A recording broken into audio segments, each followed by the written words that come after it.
Mr. Parker. Alright, so I'm gonna interview my grandma. And my pop-pops. Howdy, howdy. And they're gonna answer 3 questions that are: how did school classes change after Martin Luther King Jr.'s speech? How did seating in restaurants change? And how did people act after his speech? Okay, so first question, I'm gonna ask my grandma. Okay. Okay, so Grandma, how did school classes change for you when you went to school after his speech?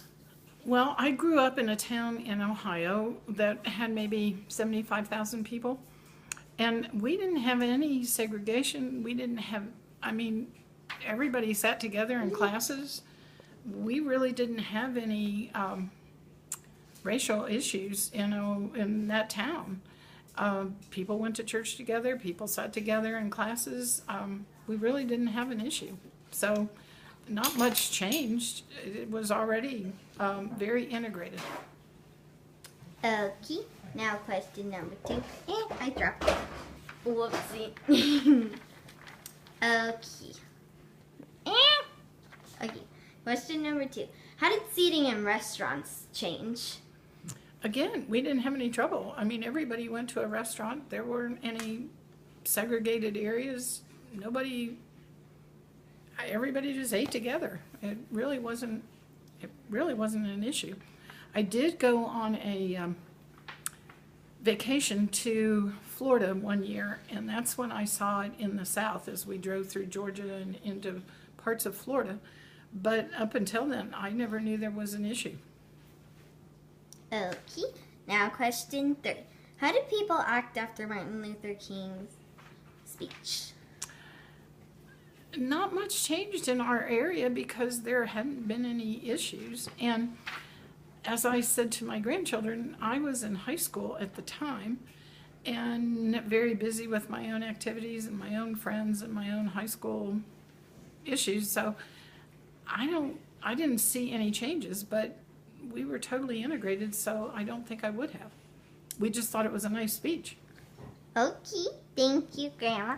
Now let's move on to Pop-Pops. Hello. Hi, Lola. Okay. Yes. Alright, so first question. How did school classes change after his speech? Well, there you go. At my school, we didn't have many black students there. I think there was one black gentleman, male student, and then one female. And obviously no issues to speak of that I'm aware of. We didn't even know what discrimination was at that time. Now, granted, I lived out in the suburbs, so there weren't too many black families that lived in the community. That obviously changed through the years, but we never had any issues to speak of that I was aware of. And as far as even in the downtown Cleveland area where I grew up, we had no problems until the 60s when there had been demonstrations and so forth, and that was a turbulent time of the century at that time. Okay, now question number 2. How did seating in restaurants change?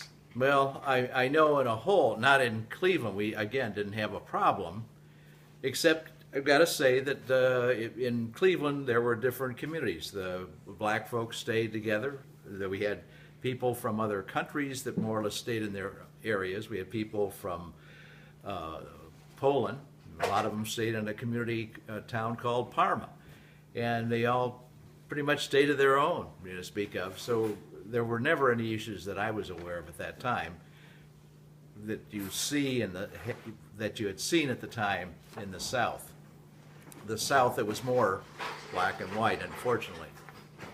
Okay, now question number 3. How did people act after Martin Luther King Jr.'s speech? Okay, well, again, not any major changes in our community as much as I saw in the South. The people became more tolerant. There was not any of the desegregation that was going on, and it was a case where there was more equal opportunity for all people, not just the white people or the black people. And they were able to intermingle, and it was a beginning to move in the right step. Well, thank you, Pop Pops, and thank you, Grandma. You're welcome. Okay, so that was my interview. Okay. Okay. Oh, bye-bye.